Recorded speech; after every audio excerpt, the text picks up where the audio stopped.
This morning I'll be coming from the book of Isaiah, chapter 64, and verse 8. And I'll be reading from the New Living Translation, the book of Isaiah, chapter 64, and verse 8. And it reads as follows.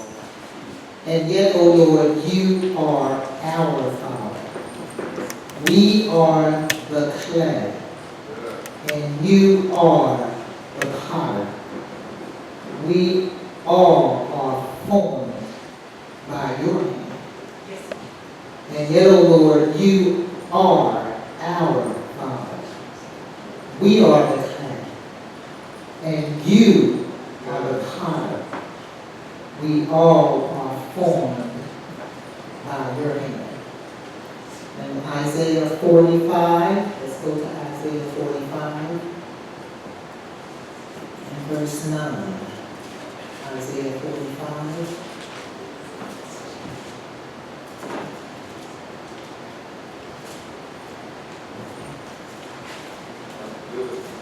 Isaiah 45, verse 9. What's New Living Translation coming from? What sorrow awaits those who argue with their Creator? What sorrow awaits those who argue with their Creator? Does the clay pot argue with its maker?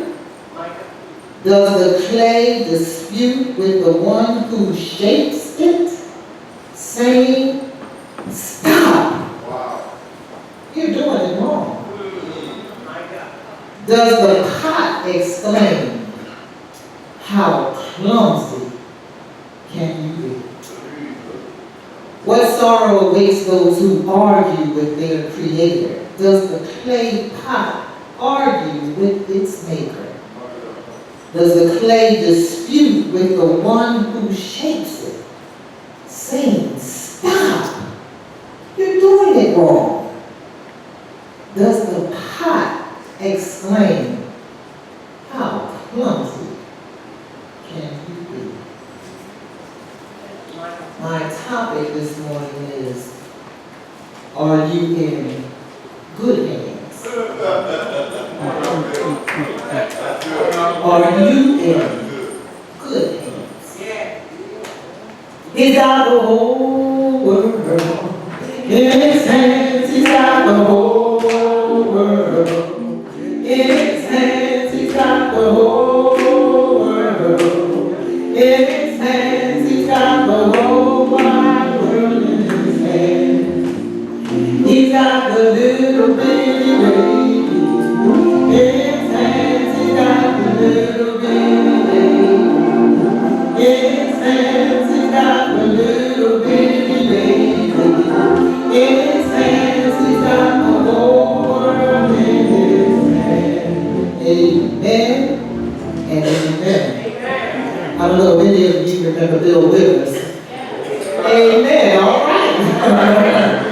But he had a song, and it's called Grandma's Hands. That's right, that's all I know. But I used to love that song. Victoria, I know you know. Well, I know the song. But I used to love the words. I can't remember them right now, but I remember it said, Grandma's Hands. Used to wake me up Sunday morning. Woo! Grandma's hands. Amen? Grandma's hands. And we all know about the Allstate commercial. You're in good hands with Allstate. Amen? Amen. A basketball in my hands may be worth $8. But in the hands of LeBron James, it's worth millions. A tennis ball in my hands is absolutely useless. In the hands of Serena Williams, it's a Wimbledon championship. A baseball in my hands is worth about $6.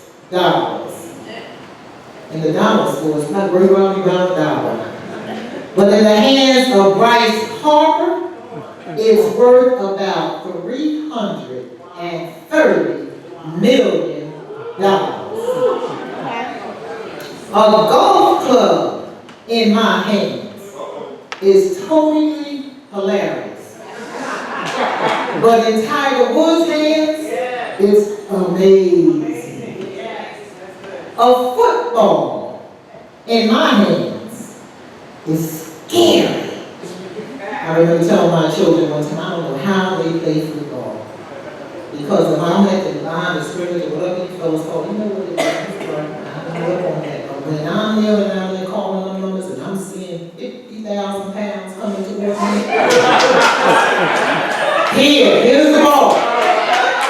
Never mind. Ain't enough money for me to do that. Here's the ball. A football in my hands is scary. But in Tom Brady's hands, I know we did win, I do know. But in Tom Brady's hands, it's 5 Super Bowl rings. After all I just said, with the tennis ball and the baseball and the golf ball and the football, as you see, it depends on whose hands it's in. It depends on whose hands it's in. Are you in good hands? What is a potter? A person who makes dishes, plates, and other objects from clay, usually by hand on a special wheel. Have you ever seen a potter work with clay on their wheel? He or she is constantly turning the wheel, always having their hands on the clay, molding it and shaping it and pressing it, using tools to make it into a work of art. Fingers, palms, thumbs, all working together. All working together. The key word is what? Together. A little pressure here and a little pressure there.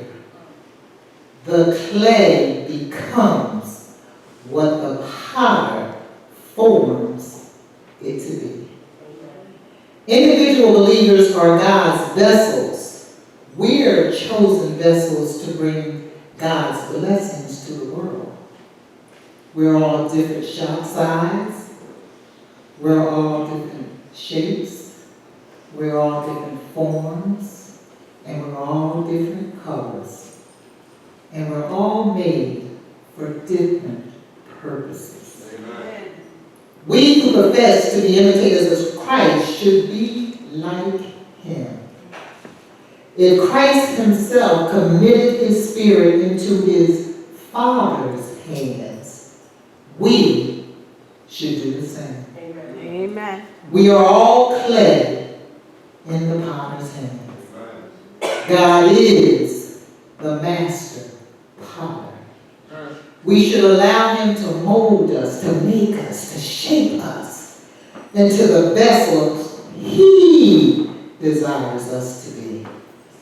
God has every right to work in our lives as he wills.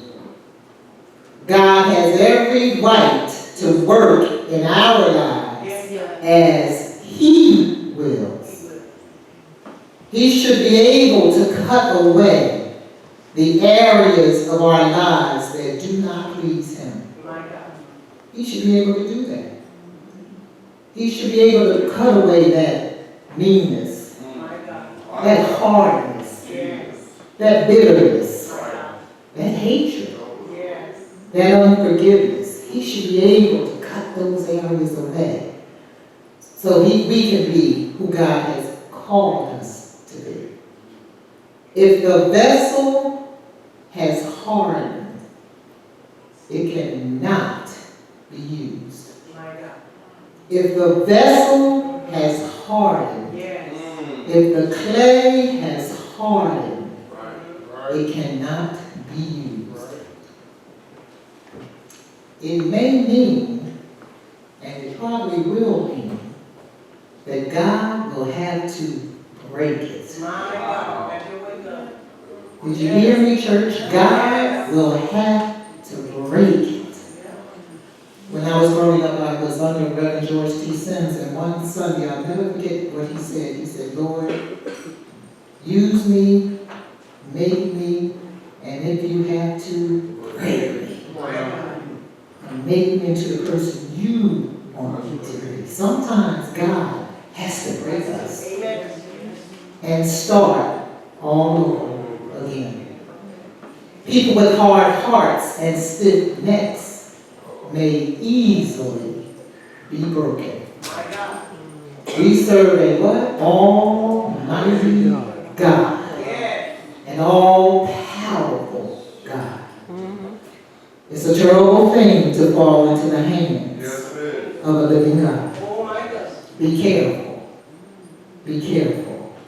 People with hard hearts and stiff necks and rebellious spirits may be easily broken. Though molding and shaping may be uncomfortable, sometimes very uncomfortable, God loves us deeply and knows what's best for us. The potter working with the clay reminds us that God is at work in us for his good pleasure. He's at work in you. He's at work in me. He's at work in us for his good pleasure. To refuse the hand of the potter is to turn your life over to sin. We must yield to his will. We must yield to his will. The children should obey the Father. Amen? Amen? The children should obey the Father. If you profess to be a Christian, if you profess to know God, then we're to obey God.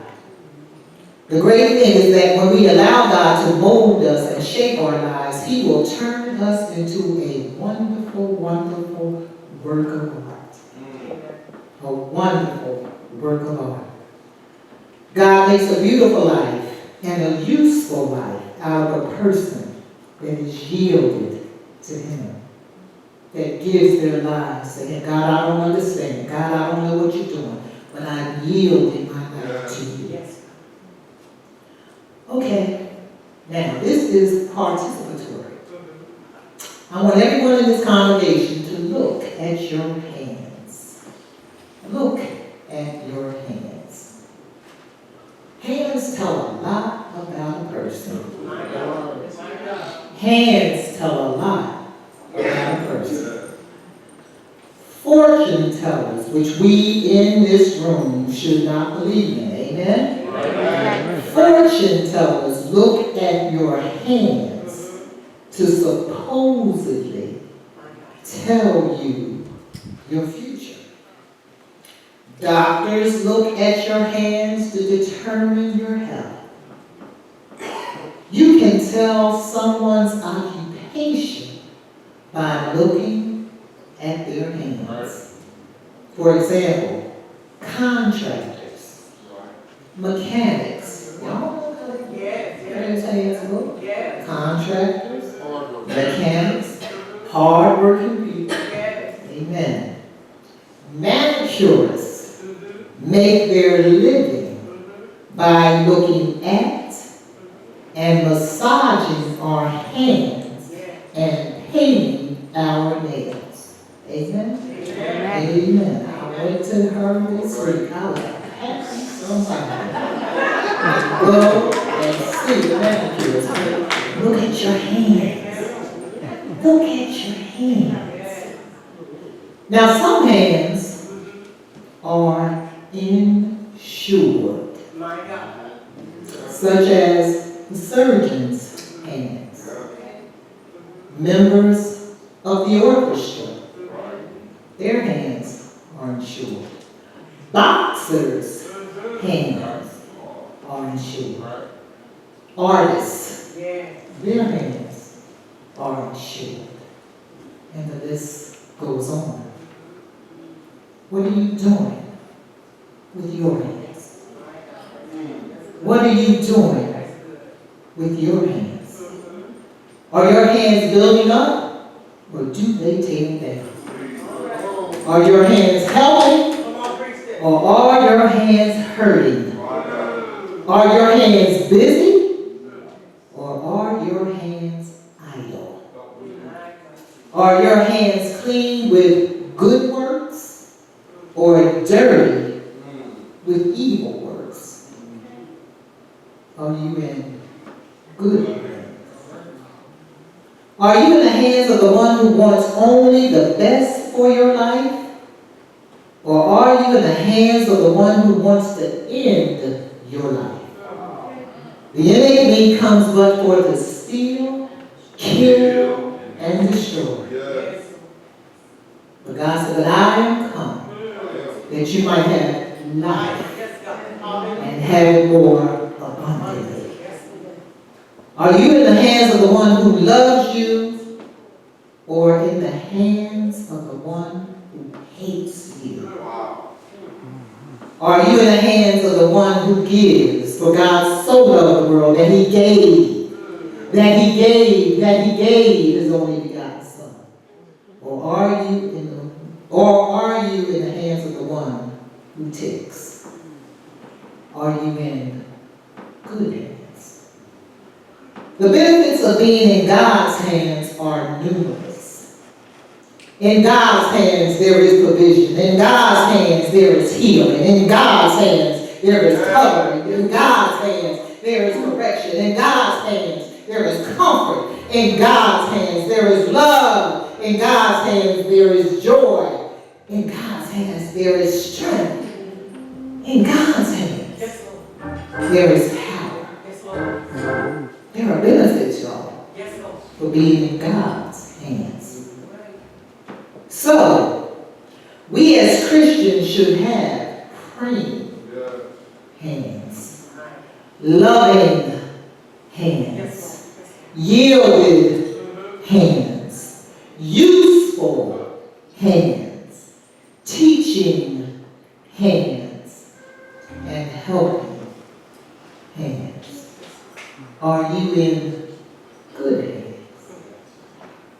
Are we doing God's will, or are we pretty much the captain of our own ship? I do what I want to do, when I want to do, and how I want to do. Have we become hardened and resistant to the potter? You heard the scripture. How does the clay tell the potter what to do? How do we do that? Yet we do it all the time. Telling him we don't want to be the clay. We don't want you to direct our lives. We want to do things our own way. Or, church, are we yielding, submitting, and remembering we are the hands of Jesus in the world? God is still the great God, and we are his clay. But as the clay, we need to be willing to let him make our lives beautiful. God has a good plan for everyone in this room. Everyone in this room, God has a good plan for your life. He wants to make your life beautiful. But if we keep jumping off the wheel and not allowing him to shape us and to mold us, he will not be able to do the work that so desperately needs to be done in our lives. Now, I did an acronym for the word hands, Hands. H. God has holy hands. A. God has amazing N, God has noble hands. D, God has defending and delivering hands. And S, God has